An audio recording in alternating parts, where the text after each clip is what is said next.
I would like to thank the organizers for inviting me to come down here to talk about a topic that has been a focus of our center for quite some time.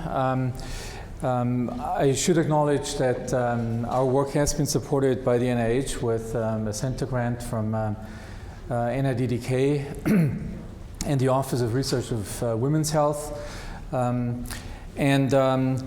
What I thought in this talk, since it's a conference about with a particular focus on women, to slightly have a different focus than the speaker that preceded me. I will not delve into the therapies of IBS, should say as a disclaimer. Unfortunately, there is something, again, similar to fibromyalgia, and I'll come back to many of these similarities in my talk. There's no FDA-approved therapies that are readily available at the moment. The two that were approved in the last few years have either been most recently taken off the market or are available in a very restricted form. So I will not talk about this. However, I will focus on something that we have been quite interested in, and this is the question: is there something unique about women to develop IBS and related comorbid disorders? And I'll show you a series of studies that we have done at our center, continue to do to better understand, are there vulnerability factors that predispose women to develop these disorders, and ultimately, will there be opportunities for a better treatment that's targeting sex-specific differences within the nervous system. I should also acknowledge in the beginning my co-workers, Dr. Lin Chang and Dr. Bruce Nalabov, who have contributed essentially to many of the things that I'll be showing you in this presentation. So, as you have heard several times, and Leslie certainly emphasized this point, amongst this group of pain disorders, we're very familiar and we're very good in treating so-called structural disease or organic disease that causes pain. Pain is the warning symptoms in these disorders. It's acute. When the underlying problem is treated, then the pain goes away. This is different in these so-called functional disorders where you basically cannot easily identify a organic or physical cause for the disease, such as inflammation or tissue damage. Treatment has been very unsatisfactory. And you can see that there's sort of counterparts to the pain from peptic ulcer disease, so-called non-peptic or functional dyspepsia. Feels very similar, but this occurs without the ulcer. This is with the tissue lesion. Similar in terms of pain coming from pelvic organs, irritable bowel syndrome, the most common of these functional syndromes.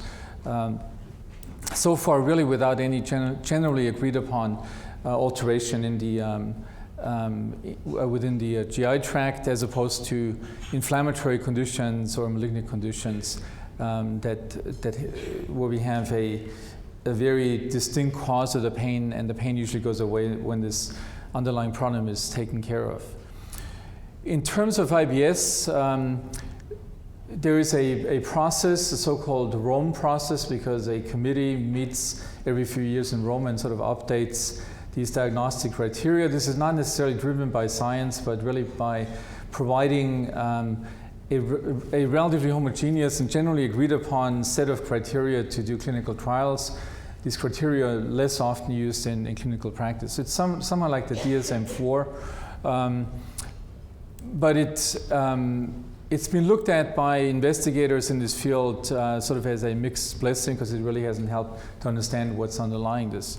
So this is the so-called Rome 2 criteria: 3 months history of lower abdominal pain or discomfort associated with altered bowel habits.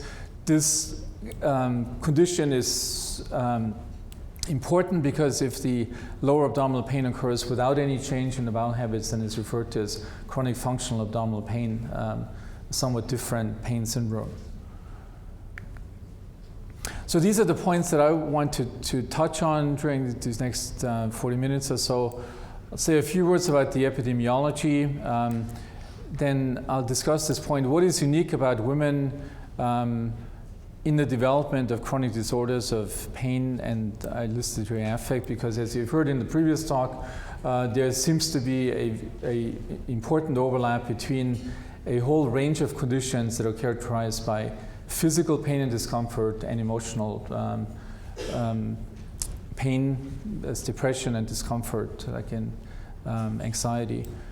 And then I'll show you some of the emerging data on these what we think are important sex-related differences in neurobiological mechanisms. So in terms of the epidemiology, and I have to say it's always fascinating to see if this were a conference where people talked about fibromyalgia, interstitial cystitis, IBS, and other functional gastrointestinal conditions, this would always be very similar. So you have a large pool of patients, of individuals in the normal population who do not see healthcare providers, who have positive symptoms using these diagnostic criteria if you send out questionnaires and people cross on what kind of symptoms they have.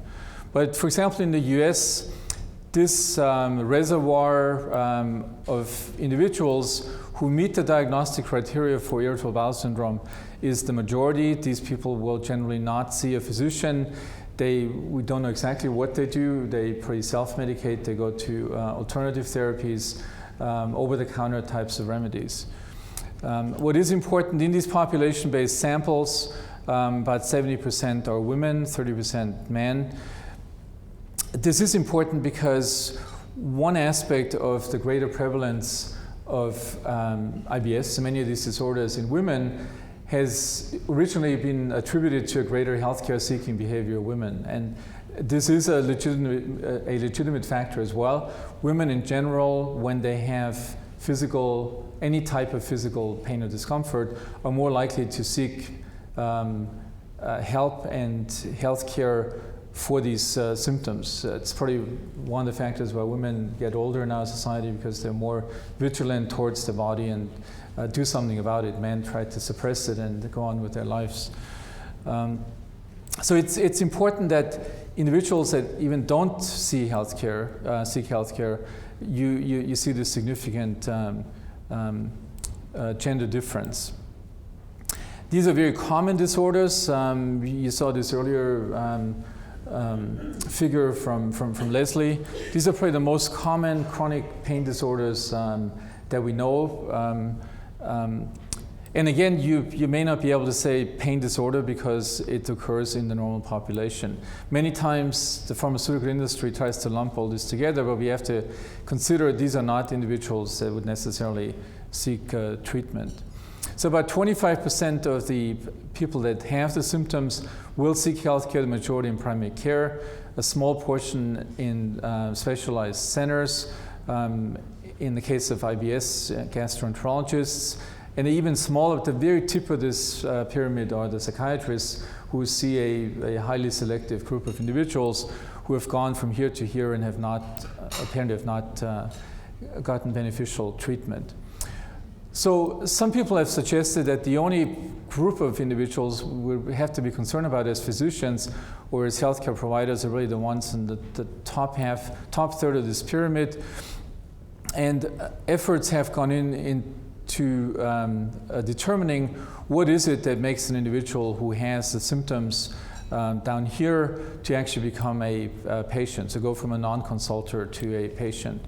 And factors that have been identified, this probably have been the most consistently, the severity and frequency of the abdominal pain has come out in several studies, impaired health-related quality of life, and I'll say a word about this in a minute, and obviously the accessibility to the healthcare system. These numbers are quite different in countries where there's easier access to the healthcare system for everybody, so universal healthcare than compared to the United States.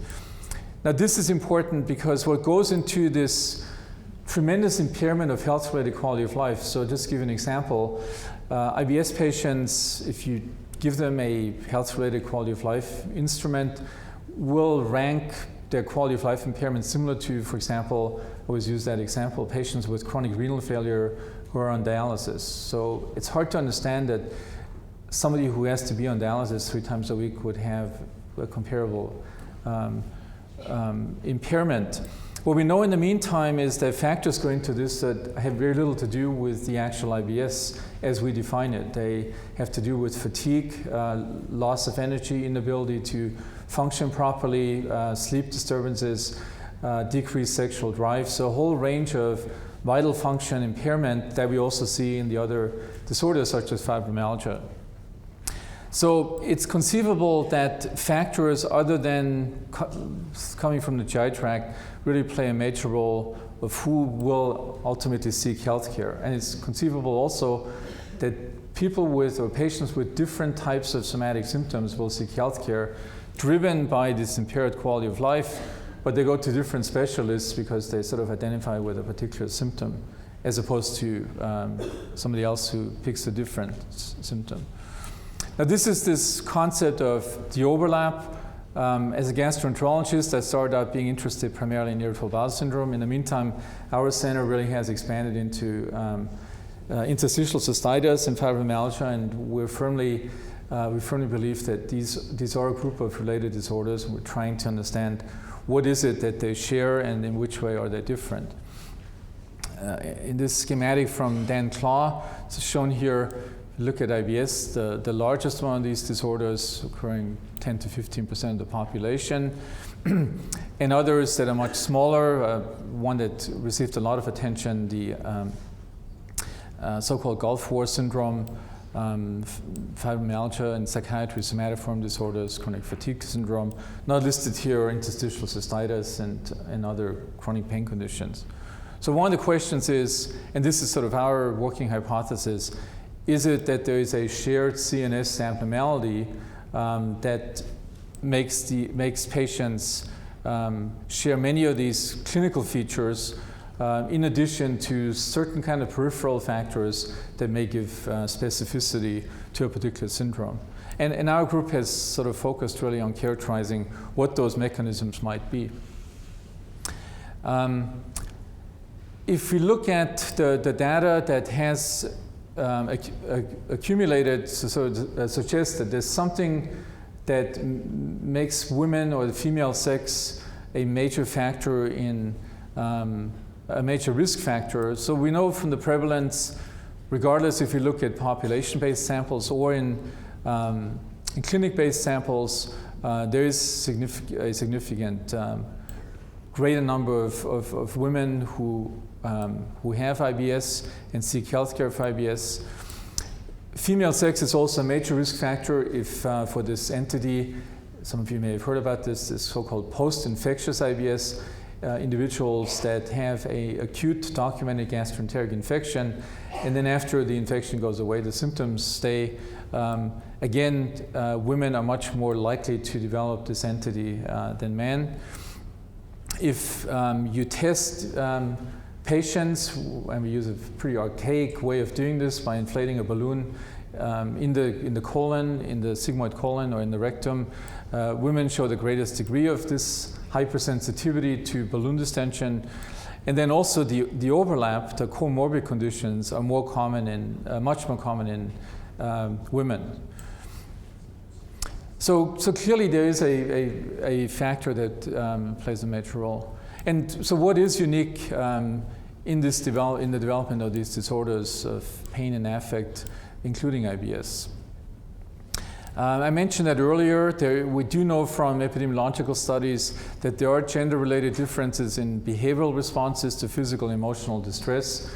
A woman is more sensitive to, or listens more to her body, and secondly, will do something. The threshold for actually seeking healthcare or help for these symptoms is lower than men. One thing that we have focused in our research, that are there sex-related difference in brain circuits that play a role in causing the symptoms, and I'll spend some time on this. And then there's an interesting series of factors, both genetic, but also these epigenetic factors that shape behavioral and biological responses to stress, and I'll give you a few examples of that as well. So if you look at these factors, let me just give you 3 examples that I find particularly interesting, and a lot of research has gone into this. Some are just beginning really to be investigated. There's a prominent role of early maternal-infant interaction in shaping the responsiveness of the central stress response. And this has been shown to play a role in combination with the genetic makeup. There's also studies that have shown there's an important role of mothers as a role model for behavioral responses to physical and emotional distress, other than the direct physical emotional contact with the infant. And then this is a very intriguing thing that it's just the beginning. I thought I'd throw this in because you may be reading about this in the press, receiving a lot of attention. There's also a prominent role of maternal-infant contact in shaping the intestinal microflora. You may never have thought about this, but you will see many papers and newspaper articles on this in the future. And I'll give you sort of my speculation, because we haven't really begun to comprehend this in terms of its potential role in a disorder like IBS. So let me start with the first one, these early maternal infant interactions and how they interact with genetic factors in basically setting the vulnerability of an individual early on in life, that later, if this individual on the trajectory is exposed to certain psychosocial or physical stressors, so in terms of gastrointestinal symptoms, surgery, antibiotics, infection, tissue irritation, it's the individual that has a greater vulnerability based on genetics and these maternal-infant interactions that is more responsive to stressors and more likely to develop anxiety or chronic pain disorders later on in life. There's other factors that kick in later that also may be genetically determined, cognitive factors that have to do with how this individual thinks about their disease, and then this construct of symptom-related anxiety, how much you're worried about these symptoms that you have developed. What's interesting is that this model is become the standard model now both for psychiatric and these functional disorders, again emphasizing that we're probably dealing with some factors that are quite similar. So what are these, as I mentioned, these early life events, the maternal-infant interaction that plays a role in the interaction with the genetic makeup of a newborn. What are these factors? We know this from psychiatry, and similar studies have really identified these factors in functional GI disorders as well. It's really the quality of the maternal-infant interaction that's influenced by prenatal stress of the mother. We know a lot about this, the factors of abuse in early life. The death of the mother, a greater risk factor actually being the divorce and prolonged marital troubles between the parents and this cold, distant mother-child relationship. Shelley Taylor has referred to this as the risky families that play a role that sort of impair this quality of life. We do know that from many studies in psychiatry and also some from GI, that this increases the vulnerability for affective and physical disorders as an adult. And what's exciting about this, we have actually some very good animal data that support this and have identified the mechanisms all the way down to the molecular mechanisms. And what is being modeled here, you can see here, it's a particular maternal behavior. It is licking and archback nursing of the pups. So it's not the behavior in general of the moms, but it's very specific behaviors that show a strong correlation, you can see this here, between the stress responsiveness of the adult rats once they've grown up from being pups, not just in terms of behavior, so these rats are more anxious. The ones that have been licked less and had had less effective maternal contact, they're more anxious, they are anhedonic, and very excitingly, there's a whole range of molecular changes that have been identified in all the systems of brain modulation, including the noradrenergic system that you have heard about earlier, that has become one of the focus for novel treatments. So just to give you one example, I mean, this has been studied by the pioneering studies by Michael Meany, that, for example, glucocorticoid receptor expression in the brain or the receptors for benzodiazepines are all influenced directly through this mechanism in a lifelong fashion, basically determining the stress responsiveness of the adult animal.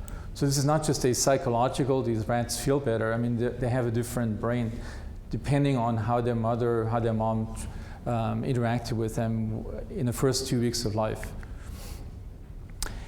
I also mentioned to you that there is another factor, so this epigenetic influence, that despite the genetics or in addition to the genetics, the maternal behavior plays a role in increasing the prevalence. In this study by Ronna Levy, she has shown that in the twin study, that monozygotic twins have a higher prevalence of IBS as expected, emphasizing the genetic component. But what was most interesting is that the presence of IBS, in particular the presence of illness behavior in the mother, so the likelihood that the mother would actually seek healthcare for the symptoms, was an even stronger predictor than the genetic factors. So the behavior of the mother, in terms of the mother's own IBS, is a great predictor of the prevalence of IBS in these children, and potentially a greater factor than the genetics. So this is sort of summarized here. I showed you the effect of these maternal-infant interactions on gene expression, which basically will change gene expression lifelong in terms of many systems that are essential for brain function, but also probably later in life, the modeling of maternal illness behavior through a more cognitive mechanism. Now from these, both of these are established, validated by studies, mechanisms how mothers have an important role in determining the expression of IBS in their children. This is sort of getting more into the Star Wars thing, and we don't know where this is going to really lead to. There have been some theories with the ability to genotype the entire microflora that we have inside of us, so the microorganisms that are primarily in our large intestine. We know that there's more microorganisms in our intestine than cells in the entire body, including the nervous system. A magnitude of a tenfold increase in the total number. So there's more other inside of us than our cells. Here is the most interesting part of this in terms of the mothers and this women's health aspect. We do know that the genetic composition of this, what's referred to as the microbiome, so the genetic makeup of these 100 trillion organisms, is transmitted from the mother to the infant in the first few days in life and remains stable for the rest of an individual's life. So this huge, some people have referred this as another organism that we have inside of us, is influenced by the mother in a non-genetic fashion early on in life. We don't know if it's through breastfeeding or through, actually through the infant going through the birth canal. But once it's transmitted, this individual is basically shaped by the mother. Now these organisms are not just sitting there, they're producing all sorts of things, including molecules like norepinephrine and serotonin, which interact with the GI tract and then from the GI tract back to the brain. So we have something sitting in us that nobody of us has ever thought about or looked at, but which we now, for example, one of the most dramatic studies that has come out of this, that obesity is to a significant degree related to a specific set of, to a specific genetic makeup of microorganisms that secrete molecules that affect the metabolism of the individual that has these bacteria. So there's more to come, and I think clearly another very important factor how mothers influence their genotype and phenotype of their offspring. And there is this indirect evidence, there's bits and pieces. Some people have started to treat IBS patients with antibiotic. You may have heard about this. Others have found abnormal from cultures. So there's very early data that there may be something different. There's also the first genetic studies that have shown IBS patients have a different genetic makeup of this microflora than healthy controls. Is this possibly the factor that makes individuals, even though we have commonalities with fibromyalgia, that makes it a unique GI syndrome? This will have to be shown in the future. So let me spend some time about these sex-related differences in the responsiveness, what I like to refer to as the emotional motor systems, circuits within the brain that respond in response to perturbation or anticipated perceived perturbation of the homeostasis of the organism. So this could be a psychological stressor, this could be a threat, this could also be a physical illness. That activates a system in the brain that then goes out to the body and modulates the functioning of the body.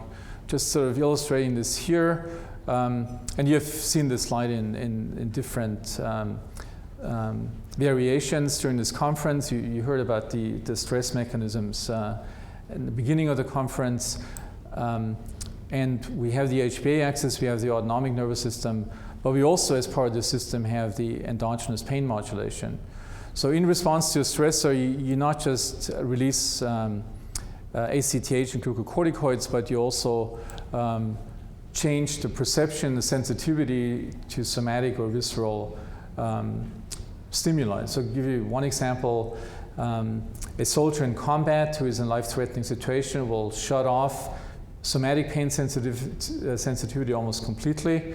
An individual who is tremendously worried about something to happen, possibly during the course of the day, but is not really in a life-threatening situation, will do the opposite, will turn up the gain of the somatic sensitivity and become more sensitive. So the brain will not just do one thing in isolation, but the emotional motor system will sort of generate an integrated response that adapts the body anytime to an emotional state or a stressor that goes on centrally. So in terms of the GI tract, we know that the autonomic nervous system plays a major role in the contractions of the GI tract and the secretions. We also know that this pain modulation system plays a major role in the sensitivity of the GI tract to natural and experimental stimuli. And we also are beginning to understand, this is sort of a stepchild, how the glucocorticoids together with the autonomic nervous system regulate immune function within the gut. The gut does have the largest immune system, even though it's spread out, but the mucosal immune system is one of the largest components of the overall immune system in the body, and that makes sense because there's this huge interface. Mentioned the 100 trillion bacteria that constantly interact with our inside. So finally, we have pretty good evidence that these alterations in motility and secretion are the underlying mechanism under altered bowel habits such as constipation, diarrhea, or an alternating bowel habit, and that this enhanced visceral perception of visceral stimuli is probably the main cause for abdominal pain and discomfort. We also are beginning to understand that there are certain molecules within the brain, such as this global chemical switch, the corticotropin releasing factor, or CRF, that if injected into the brain of animals will trigger all of these. So you can get actually a very stereotypic response. You can produce IBS in a rat by injecting CRF into the brain. Or in another way, if you stress a rat and give it an antagonist to this molecule, will basically prevent all these peripheral manifestations to unfold. What's very important here is that in terms of the emotional motor system, the psychiatric manifestations or these vital functions that I mentioned earlier, they play a big role in the quality of life impairment, such as vitality, sleep, but also libido, eating behavior, anxiety and depression, are also closely related or can be mimicked with pharmacological or genetic manipulations of the system within the brain. So from our viewpoint, it doesn't make sense to, as many gastroenterologists or patients do, focus on one aspect of this. When you have IBS, you have a global dysregulation of an entire system that involves both non-GI related factors, which may actually play the biggest role in quality of life impairment, and a sort of stereotypic pattern of changes within virtually every aspect of your body. So let me say a few things about this visceral perception. We're going to start here, and the mechanisms, particularly what do we know about these sex-related or sex-based differences. And so we do know from surveys that female IBS patients report more somatic symptoms than male patients. So you give them a questionnaire with a wide range of symptoms. You will see that bloating, for example, is more common, urinary urgency, muscle stiffness, even something like altered taste and smell seems to be more common in women. So somehow there appears to be an alteration, not just in terms of visceral sensitivity, but also perception of visceral somatic stimuli in general. Lin Chang in our group has done a pretty comprehensive study using this experimental stimulus, so inflating a balloon in the sigmoid colon, in the rectum, before and after a sensitizing procedure. So basically you provoke the nervous system in simplistic terms to respond to this stimulus, and then you test your sensitivity again. And we did this, she did this in healthy males, in male patients with IBS, in healthy women, and in female patients with IBS. What you can, so just to emphasize one thing, there was no, if you just look at the discomfort thresholds obtained with this paradigm, this is sort of the standard paradigm to test visceral pain sensitivity in humans. There was no real difference between the healthy males and the control males, indicating that there's actually very little presence of a hypersensitivity in terms of the viscera amongst the males. Most interesting, if you just focus on the women group here, if you look at healthy women, so when they were first tested with this uncomfortable rectal distension, they had a significantly higher discomfort threshold where they would call this experiment uncomfortable.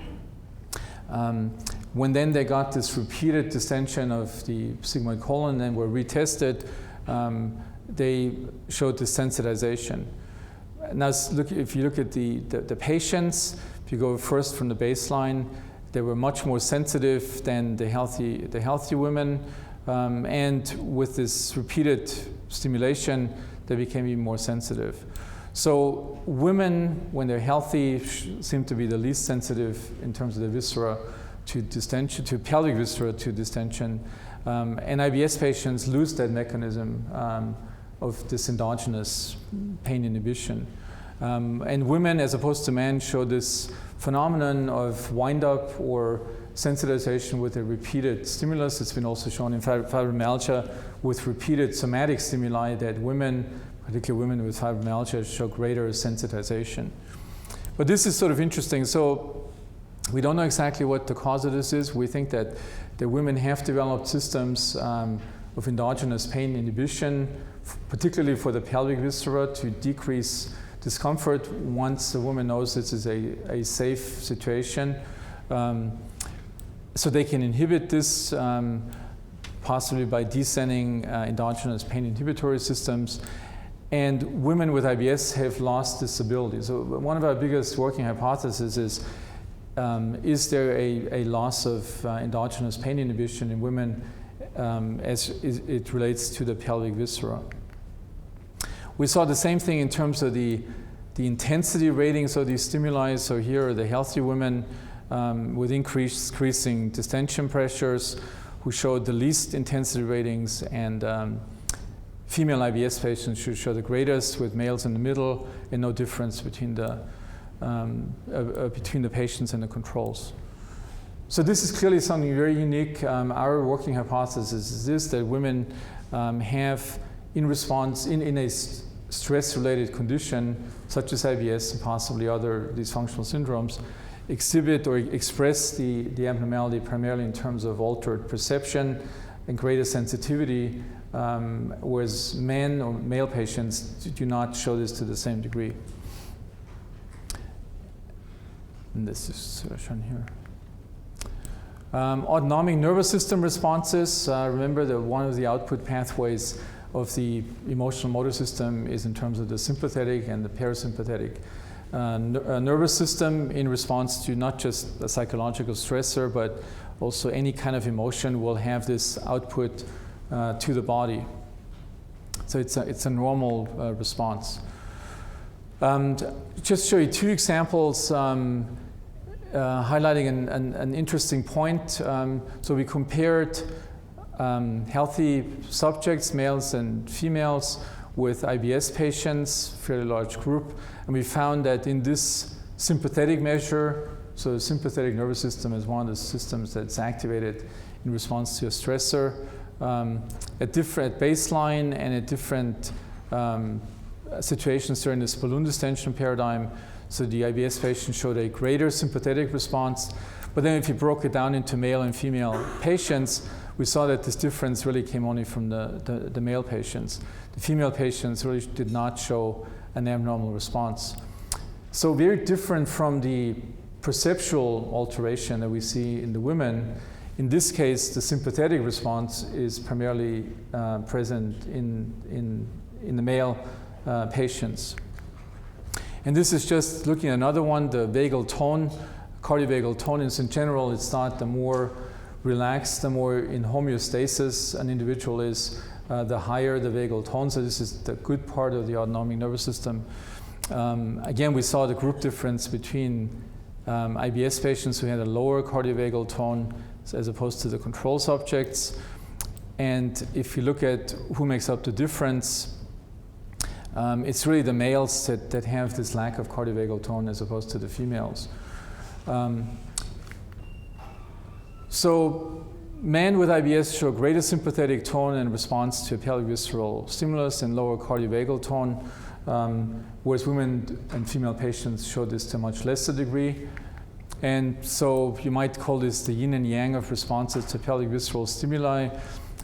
Males showed particularly or primarily an autonomic abnormality, and women showed particularly a sensory or perceptual abnormality. So the fundamental difference, at least in this disorder and with this particular stimulus, that distinguishes. So the symptoms are same if you assess them with these Rome criteria. The underlying biological mechanisms are quite different. Okay, now let's get to the brain responses. Clearly, we have the bias. That's some of the things I've showed you in terms of perception and autonomic responses are related to differences within the brain. And there's clearly a lot of folk wisdom about what the differences between the male and female brain may be, and I'll be happy to share this slide with you for a more detailed inspection. What we did with using functional MRI and PET imaging to look both at the normal, so sex differences in the healthy brain, and then also see what the differences may be in the patient populations. This is in response to a pelvic visceral stimulus, healthy subjects, males and females. This is the combined response.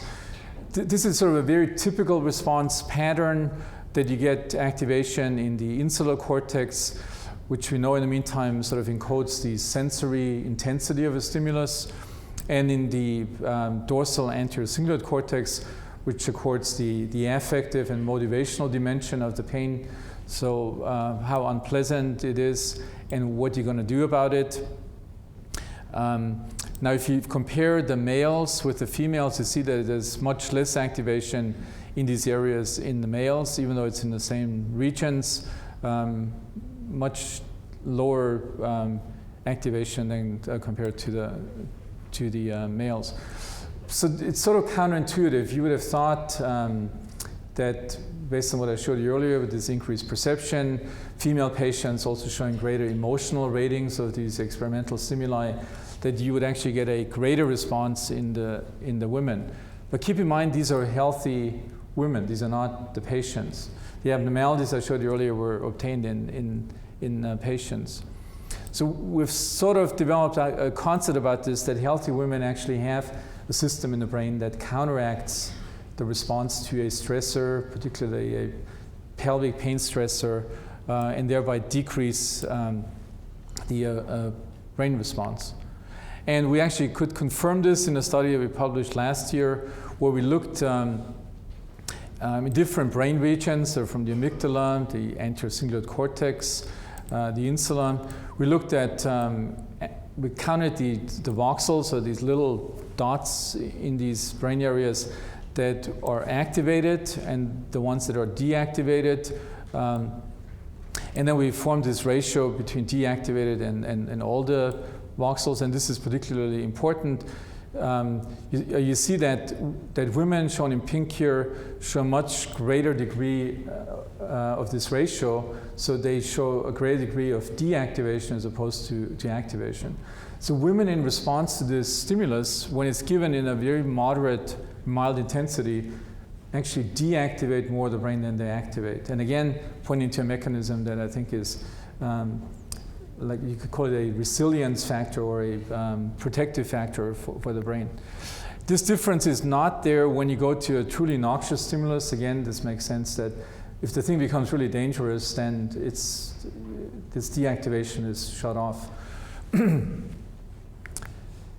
Now, if you look at the patients, this was a study we actually did earlier, but I show it because it follows these normal findings.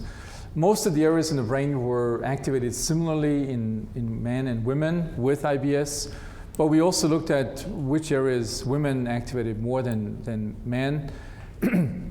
And you see the amygdala now, same region that in a healthy woman is actually deactivated in the women. And other so-called limbic areas such as this infracranial cingulate, but I just want to draw the attention to the amygdala. The areas that were more activated in the male patients are cortical or cognitive areas, the insular cortex, and areas in the brainstem that includes this endogenous pain inhibitory mechanism. So what we think is that, and clearly based on this, there's a speculation that there's a cortical, so-called cortical limbic inhibition that activates endogenous pain inhibition mechanisms in the male patients, and therefore you don't see the sensory abnormality that you see in the women, whereas women with this greater limbic response really activate these pain facilitatory mechanisms that amplify the pain. Let me just skip through this. Now we took this same data set, just to give you an example, we'll not get into the details of this. We took this same data set and applied a very sophisticated analysis. We want to know not just how these regions differ, but is there a whole network that we can identify that is differentially activated between women and men in response to stimulus. This is so the procedure that we use, and again, it's not the setting to discuss this in detail, but just want to show you the result, which is pretty exciting. So we looked at a pre-hypothesized set of regions that we see in our activation studies. We show these for women, males, these are all patients. At baseline, during the actual stimulus, during the inflation, and during the expectation of a stimulus. What this analysis does, so you can see in the background, these regions are all linked neuroanatomically. For example, this is the insula, the amygdala, the brainstem, anterior cingulate cortex. What's shown here is only these connections that are different between males and females in this paradigm. And in blue are inhibitory, and in red are stimulatory interactions. And I just want to emphasize particularly this one, where you see a very different kind of connectivity. Look at the amygdala again, this major region of the brain that regulates emotion, but also pain amplification. A nearly opposite regulation of the connectivity in the amygdala, shown here with these stimulatory outputs in the females. This is probably the reason why we saw greater activation in the amygdala, as opposed to inhibitory regulation in the males. So what we can do now, we can actually take these brain responses and not just say, there's greater activation in one region, but we can actually construct a whole network that underlies the sex differences. And what we also know from this analysis is that it's only about 15% of the variance that differs between male and female patients. So the majority of the brain response is the same, but 15% show a very distinct abnormality that we think in terms of these abnormal amygdala activations and connectivities can translate into the peripheral manifestations in terms of autonomic and perceptual alterations. So to summarize these brain imaging findings, women with IBS show greater responsiveness of central emotion and arousal circuits, both in response to an actual distension, but also just expecting or anticipating this unpleasant sensation to occur, whereas healthy women show the opposite, reduced brain responses of these circuits, deactivations, to mild but not more aversive or painful stimuli. I'm glad we found this. When we first had these findings, we presented this at women's health meetings. There was always an uproar. Do you want to bring us back to the time when men could say that women can't drive buses or be astronauts because they have a greater emotional responsiveness? However, we now have this piece of data which is actually quite intriguing, that healthy women seem to be much more resilient to these stimuli. And something breaks down when an individual becomes a patient. And remember now, we talked about these early maternal-infant interactions and a variety of environmental genetic interactions that may be responsible for this breakdown of this normally protective system. So I want to end here. So just summarizing this is a schematic of the brain-gut axis, where the gastrointestinal tract is connected to the central nervous system. We have a pretty good understanding of all these pathways, how the information goes up to the brain, to the insular cortex.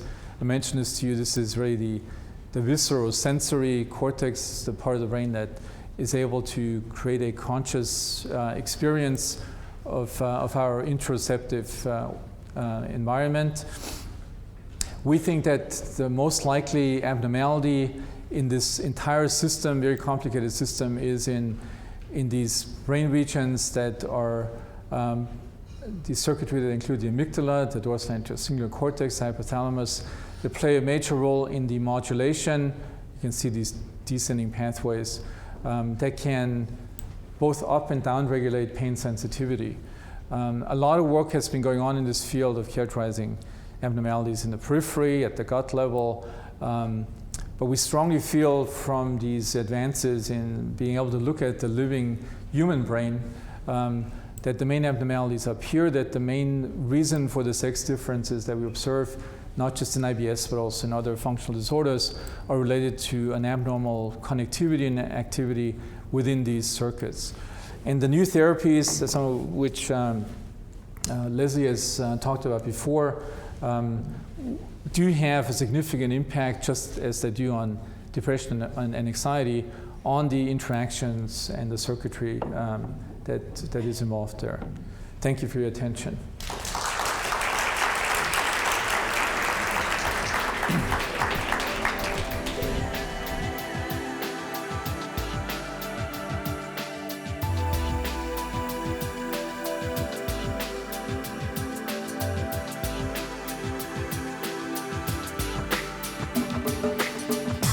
The Diana Padelford Binkley Foundation helps facilitate dialogue between Western physicians and alternative medical practitioners in the diagnosis, treatment, and management of pain in women.